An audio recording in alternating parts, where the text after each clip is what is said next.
Je voudrais dire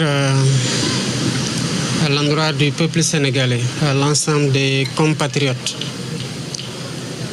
que c'est avec une immense tristesse que je me tiens ici aujourd'hui, face à cette tragédie humaine qui nous bouleverse tous.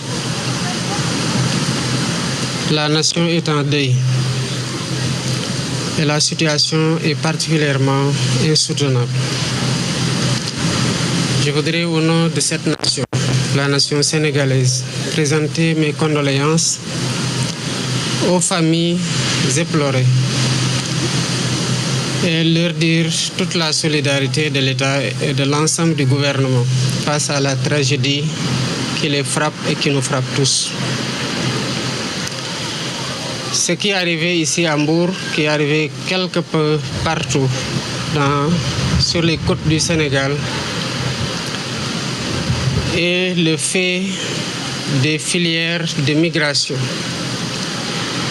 qui sont, il faut le dire, dans le trafic d'êtres humains, qui exploitent le désespoir de cette jeunesse et qui leur vendent le rêve d'un avenir meilleur.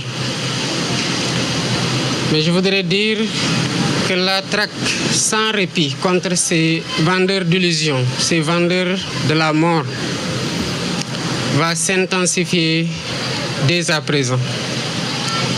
Il y a quelques jours de cela, la semaine passée pour le dire, s'est clôturée une opération appelée Djoko, qui était conjointement menée pendant plus d'1 mois par la gendarmerie, la police et même l'armée qui est entrée dans la danse et qui a valu la mise en échec d'un projet migratoire de jeunes à hauteur de 690 jeunes qui ont été appréhendés au moment de leur départ. C'est pour dire que le gouvernement est en train de combattre le phénomène et pour dire aussi que le gouvernement continuera à traquer ces vendeurs d'illusions, ces marchands de la mort jusqu'à leur dernier retranchement. Mais il faut, d'un autre côté, appeler à la responsabilité. Dire à ces jeunes que les pays dans lesquels ils s'en vont, ce sont des pays qui ont été construits par des êtres humains, par des citoyens qui ont cru qu'au changement dans leur propre pays et qui ont réussi à faire de ce pays ce qui les y attire au risque de la mort. Il nous appartient ici, tous, hommes et femmes, jeunes et adultes, gouvernants et citoyens, de nous mettre autour d'un projet de construction de ce pays et de croire à l'espoir, de croire à la possibilité de changer par nous-mêmes et pour nous-mêmes le visage de notre pays. Le gouvernement travaille d'arrache-pied à mettre en œuvre des politiques publiques adéquates pour donner du travail aux jeunes ici au Sénégal et les inviter à la reconstruction de notre pays. Il y va de notre responsabilité à tous. Je voudrais aussi appeler les familles à mettre moins de pression à ces jeunes. La pression positive se comprend de la part des parents sur les moins jeunes et sur les jeunes.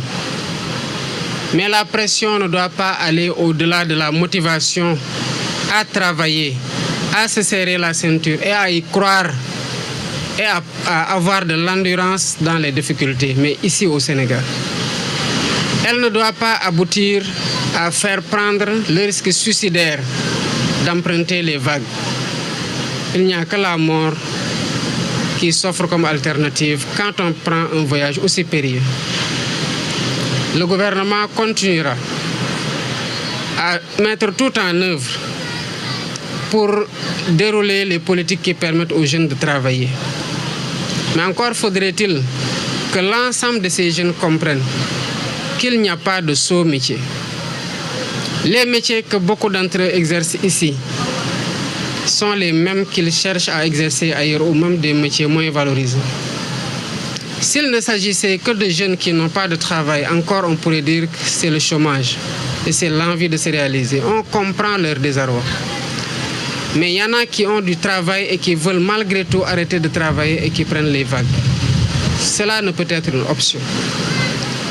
Je voudrais aussi appeler à la solidarité des populations. Dans les prochains jours, le gouvernement mettra en place un numéro vert. Parce qu'il ne peut pas y avoir de départ dans les conditions où les gens empruntent la mer sans qu'il n'y en ait qui en sachent quelque chose. Mais ils ne doivent pas se taire parce que quand ils se taisent, c'est des centaines de jeunes qui perdent la vie. Et c'est ces jeunes-là qui doivent reconstruire le pays. C'est ces jeunes-là qui constituent l'espoir. Donc, les forces de l'ordre font un travail remarquable. Ils vont encore l'intensifier. Mais il faut que les populations, quand ce numéro vert-là sera mis en place incessamment, qu'ils se mettent à dénoncer les filières de migration et à dénoncer tous ceux qui sont en train de convoyer des jeunes vers les vagues de la mort. À défaut, il sera extrêmement difficile de combattre ce phénomène. Et il faut que les jeunes et les populations comprennent que la situation qui a fait prendre la mer à ces jeunes pendant des années ne peut être résolue du jour au lendemain.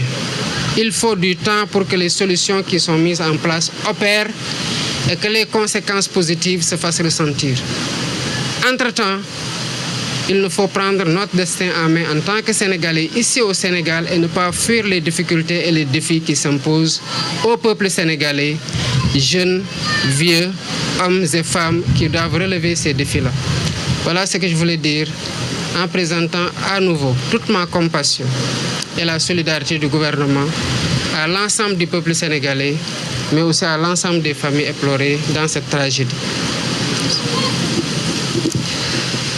maa ngi taxaw fii ci Mbour ci plage bi ak tiis ak naqar gu mag gu amul fu ñu ko mën a xayma li xew fii musiba la te musiba mënu ko weesu ndax bu ñu waxee ne am na gaal gu am lu mat juróom-ñett fukki nit ñu génnee ci ñeent kese ñoo xamante ne ñu ngi dund boobu ba tey ñu ropp ci lu mat fanweer ak juróom-ñaar ñeneen ñi gisuñu ko jéeye ci réew musiba mënul weesu loolu ñii def lii nag di jël ndaw ñi ci seen naqar ak seen ñàkk liggéey gu ñu nekkee